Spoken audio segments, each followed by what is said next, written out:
Thank you, Mr. Chair.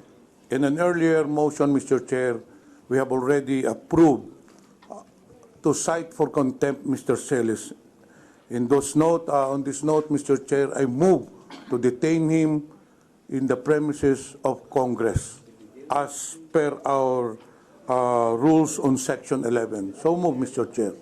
There's a motion, duly seconded, the chair objections. The motion of the Honorable Pimentel is...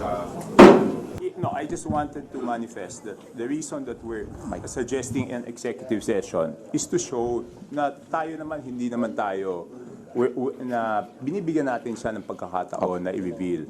Kung talagang gusto niya pangalagaan, at least an executive session. But it seems ayaw niya pa rin po, Mr. Chair.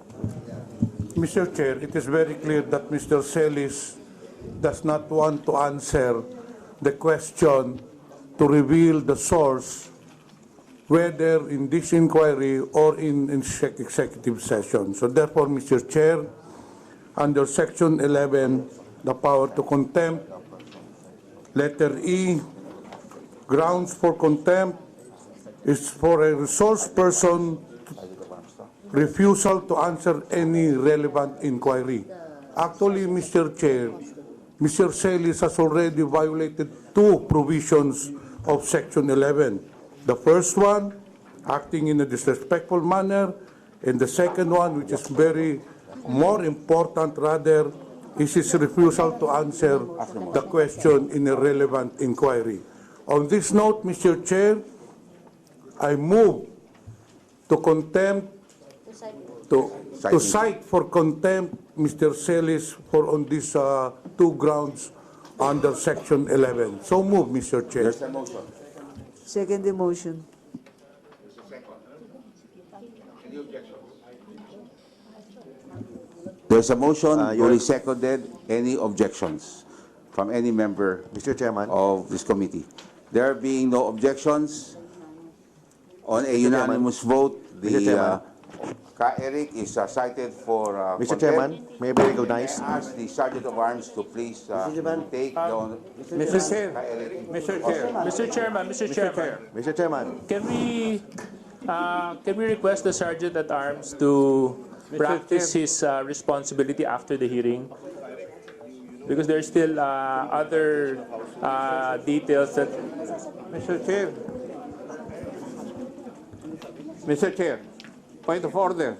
Yes, a point of order, the Honorable... The motion was for Mr. Celiz to be cited in contempt. And I think there's supposed to be a second motion. There was a second. Yes. No, the motion should be for him to be detained. Where? Because under our law, the contempt of the committee shall be deemed contempt of the House. The person cited in this section may, upon order of the committee, be detained in such place as the chairperson or acting chairperson may designate. In other words, we have to decide where to detain him and for how long, Mr. Chair. That's supposed to be the second motion. Mr. Chair, I believe with regards to the duration, it will be up to this committee to decide, and of course, to Mr. Celiz, kung kailan po nyo sasagutin yung tanong natin, and then maybe we could lift the contempt. But as long as hindi pa niya sinasagot yung tanong natin, the contempt will remain. Mr. Chairman, final statement before niyo po ako ikulong. Mr. Chair, I move for Can I have a final statement, please? Before po ako magpapakulong, I request the committee. Mr. Chair. Mr. Chair. Mr. Chair. Silence is requested. The Honorable Pimentel has the floor. Thank you, Mr. Chair.